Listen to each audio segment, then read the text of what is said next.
Hello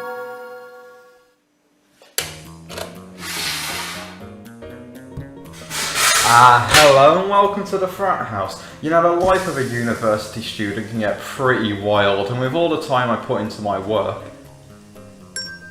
I barely get enough time to prepare fine dining for myself or my guests, which leads to the question, how do I survive? See, I'm not much of a cook, but my kind haven't evolved to naturally support photosynthesis yet, so in order to survive, I rely on everybody's favourite primary colour offspring of both pigment and light.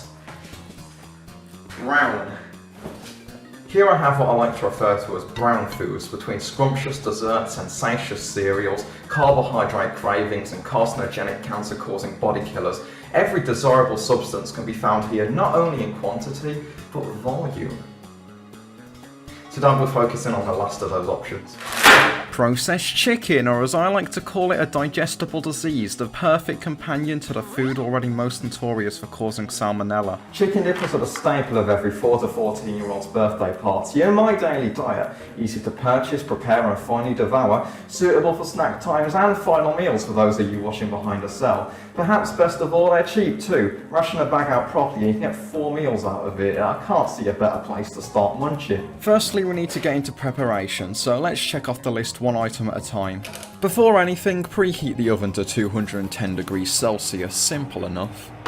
After that, you should prepare adequate plating. You can usually get away with one standard meal plate per person and a side plate for any optional side dishes. Personally, I recommend the additional garlic bread for the true youth experience. It's not a party without a wretched odour emerging from the mouth in the morning. Oh, and cutlery helps too, throw that into the mix. The fourth and final step is to open up your bag of produce and slather the tray with chicken dippers. As long as you hit double digits, you've got an appetizer on your hands. All that remains is to put the tray in the oven and wait for designated time for your crumbs to cook. Now, Bird's Eye's official walkthrough suggests I cremate the dippers for at least 15 minutes, but I'm opposed to the metric system, so instead I judge my dippers on how long it takes to listen to the Beatles' Abbey medley.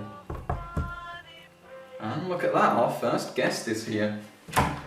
Hey, yo, 121, Brommy in the building. It's good to see that you're here too. I live here. Yes, this is 1954. They've closed over 50% of the British shipyards. By the way, your nuggets are on fire. Aw, thank you. I didn't think anybody else would see it that way.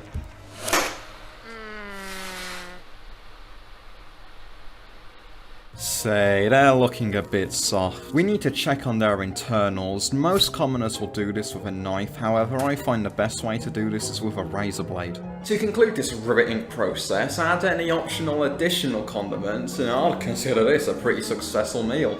But don't get too ahead of yourself. Check each dipper individually before processing it through your body. Like, this one's fine, and this one's fine, but this one... too much batter's come off of it already. Dippers like this one get a space in my own personal little vault.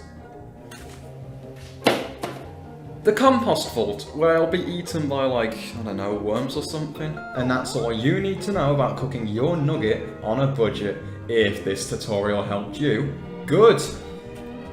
Bon appetit! Cut.